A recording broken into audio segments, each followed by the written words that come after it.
बढ़ते हैं अपनी नेक्स्ट एसक्यूएल क्वेरी की तरफ, जो कि है कॉन्फर्मेशन रेट। ये बहुत ही ज़्यादा एक कॉम्प्लेक्स क्वेरी है, लेकिन हम स्टेप बाय स्टेप में इसको ब्रेक करेंगे और समझेंगे कि कैसे इजीली हम इस क्वेश्चन को सॉल्व कर सकते हैं। इसके लिए हमें जानना पड़ेगा एक कॉन्टेक्स्ट। तो मैं एक छोटे से आपको कॉन्टेक्स्ट बताता हूँ। जैसे कि मान लीजिएगा आप अमेजोन की वेबसाइट में हैं, ठीक है। अमेजोन की अपनी वेबसाइट में है, और यहाँ पे जब भी आप साइन अप करते हैं तो आपका एक यूनिक यूजर आईडी होता है। और जब भी आप साइन अप करें या वेबसाइट यूज करेंगे या ऐप यूज करेंगे तो उसका एक टाइम स्टैम्प जनरेट होता है कि ये यूजर इस टाइम पे आया है। अब मान लीजिएगा आपको अमेजोन से कुछ एक बुक पसंद आ गई, ठीक है। आप इस बुक का एक पेमेंट कर रहे हैं, ठीक है। तो आपको पेमेंट वाले पेज में आपको रिडायरेक्ट करेगा ये, ठीक है। पेमेंट वाले पेज में रिडायरेक्ट कर रहा है। तो इस पेमेंट वाले पेज के लिए आपके पास आ रही है एक यूजर आईडी जा रही है, टाइम स्टैम्प जा रहा है, और एक चीज होती है एक्शन। अभी एक्शन क्या है? आपको जब भी पेमेंट वाले में रिडायरेक्ट करता है कि आपको कुछ सर्टेन टाइम ड्यूरेशन होता है, कि 5 मिनट हो सकता है, 1 मिनट हो सकता है, तो उस टाइम ड्यूरेशन के अंदर ही आपको पेमेंट करनी होती है, वरना वो लिंक एक्सपायर हो जाता है। तो हमें इस तरीके का एक सिनेरियो प्रोवाइड किया गया है, जहाँ पे हमारे पास दो टेबल हैं, और ये टेबल के बारे में जानकारी मैंने आपको दे दी है। तो अब हमारा जो टास्क है, हमें कैलकुलेट करना है कॉन्फर्मेशन रेट। देखिए कॉन्फर्मेशन रेट क्या होगा यहाँ पे, ये हमें बताएगा कि नंबर ऑफ कन्फर्म्ड, ठीक है। यानी कि जो यूजर ने एक्शन कर रहा था, यूजर यानी कि यदि पेमेंट वो कर रहा था, ठीक है। तो एक्शन किस तरह के हो सकते हैं? या तो कंफर्म्ड हो सकता है या टाइम आउट हो सकता है, कि यूजर ने 5 मिनट के अंदर पेमेंट हो गई तो एक कन्फर्मेशन आ जाएगा, ठीक है। या फिर वो 5 मिनट के अंदर नहीं कर पाया तो टाइम आउट आ जाएगा। तो ये यहाँ एक्शन है। एक बार मैं सब कुछ क्लियर कर देता हूँ। हमारा टास्क इसमें यह है कि जो कॉन्फर्मेशन रेट हमें हर एक यूजर का देखना है, कि कितने बार वो यूजर कॉन्फर्मेशन रेट के अनुसार पेमेंट कर पाया है या नहीं कर पाया है, ठीक है। तो इसको कन्फर्मेशन रेट के लिए यहाँ पे हम एक फॉर्मूला यूज करेंगे, कि नंबर ऑफ कन्फर्म्ड,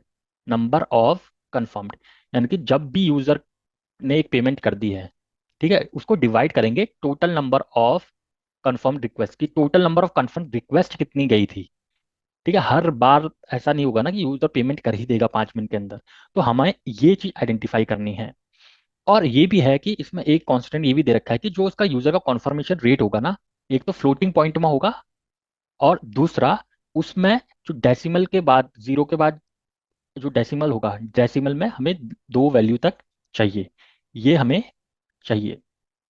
अगर यूजर के पास कोई भी कॉन्फर्मेशन रिक्वेस्ट जो गई है, यूजर के पास कोई कॉन्फर्मेशन रिक्वेस्ट नहीं है, तो उनका जो कॉन्फर्मेशन रेट होगा बाय डिफॉल्ट उसको हम सेट करेंगे 0.00, कि ये बंदा आया, उसने कभी कोई परचेज ही नहीं किया, कुछ चीज ली ही नहीं अमेजोन से या कहीं और से, तो उसका कॉन्फर्मेशन रेट हम बाय डिफॉल्ट 0.00 ही सेट करेंगे। अब हमें कुछ की पॉइंट्स आइडेंटिफाई करने पड़ेंगे, ठीक है। ठीक है, हमें काउंट करना पड़ेगा total number of confirmation request per user. Total number of confirmation request कैसे पता चलेगा?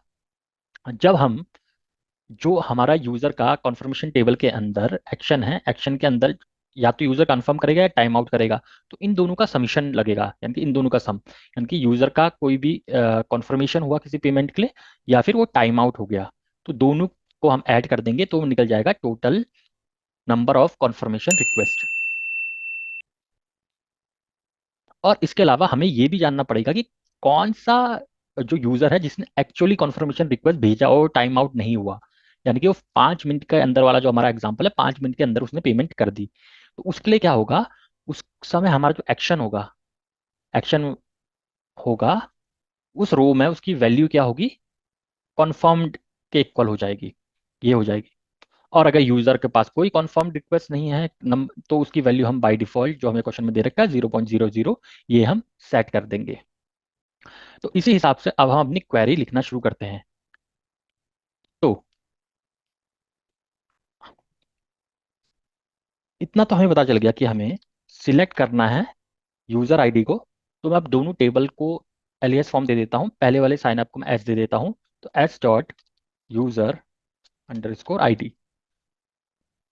अब उसके बाद मैं दूसरे कॉलम के लिए मैं क्या करूंगा, एक केस स्टेटमेंट लिखूंगा, ठीक। क्योंकि मुझे चाहिए कॉन्फर्मेशन रेट, ठीक, कॉन्फर्मेशन रेट चाहिए। तो सबसे पहले मैं केस स्टेटमेंट लिखता हूँ। देखिए मैं कहूंगा केस व्हेन, दूसरे वाले टेबल को मैं कॉन्फर्मेशन वाले को सी नाम दूंगा, तो सी डॉट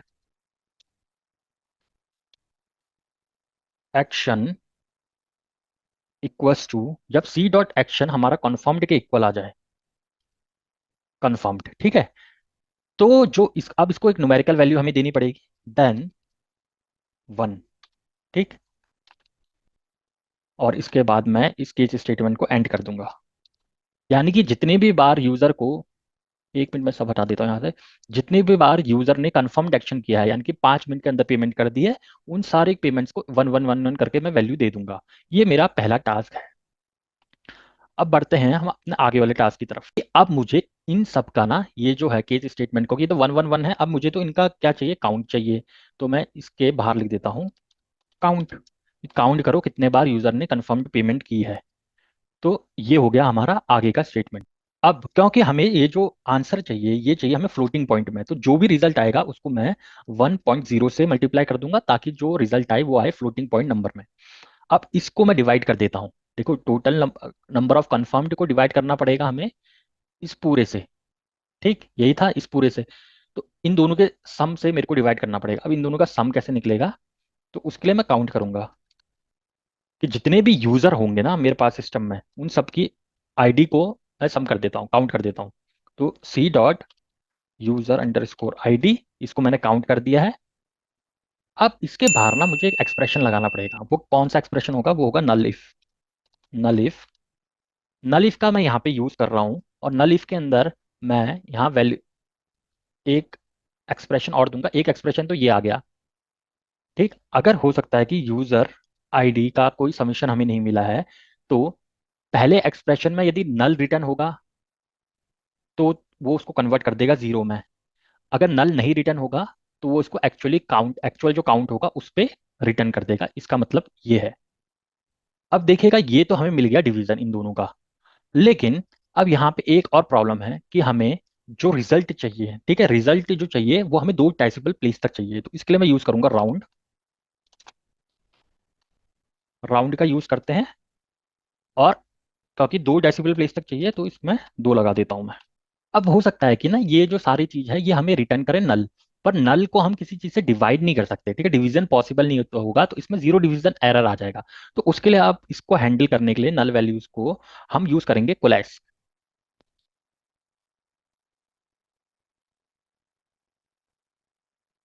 ठीक है, कि अगर कोई भी नल वैल्यू आ रही है तो आप उसको सीधा जीरो बना दो। तो यहां तक का आशा करता हूं आपको बिल्कुल समझ में आ गया होगा। अब मुझे इसको एक नाम देना है, ठीक है। अब इसको नाम क्या देना है वो मैं एग्जांपल से समझ लेता हूँ। इसको नाम देना है मेरे को कॉन्फर्मेशन रेट। तो यहाँ से मैंने कॉन्फर्मेशन निकाल दिया था, तो इस कॉलम को हम नाम देंगे कॉन्फर्मेशन रेट। तो हमारे पास एक यूजर आईडी का कॉलम आ गया, दूसरा कॉन्फर्मेशन रेट का कॉलम आ गया, 2 कॉलम आ गए हमें, जो दोनों के दोनों यहाँ पे चाहिए आउटपुट में। अब मैं लिखूंगा कौन से टेबल से मेरे को चाहिए था। तो मेरा जो टेबल है वो है साइन अप्स। तो साइन अप को मैंने एलियस फॉर्म एस दिया था। अब मुझे करना होगा लेफ्ट जॉइन। जॉइन मैं क्यों कर रहा हूँ, हमारा जो टेबल है, एक है हमारा साइन अप वाला, ठीक है, दूसरा है हमारा कॉन्फर्मेशन वाला। इनके बीच में एक लेफ्ट जॉइन बन रहा है, जो कि हमारे कॉलम यूजर आईडी की मदद से बन रहा है, ठीक। अब हमें लेफ्ट जॉइन करने की इस वजह से जरूरत पड़ी, क्योंकि लेफ्ट जॉइन में हम क्या करेंगे, हम सारे के सारे वो यूजर को हम इंक्लूड कर रहे हैं जो कि साइन अप टेबल में तो हैं। आए उनका जो ट्रांजेक्शन होगा वो कंफर्म्ड हुआ है या टाइम आउट हुआ है, इससे मतलब नहीं है, ठीक है। तो यूजर मेरे को सारे के सारे मिल जा रहे हैं इस टेबल में। बाकी ये जो कॉमन होंगे तो इनका जो ट्रांजेक्शन होगा वो हमें कन्फर्म्ड मिल रहा है, ठीक है, ये वाला, ठीक है। तो ये कॉमन वाले में आ जाएंगे।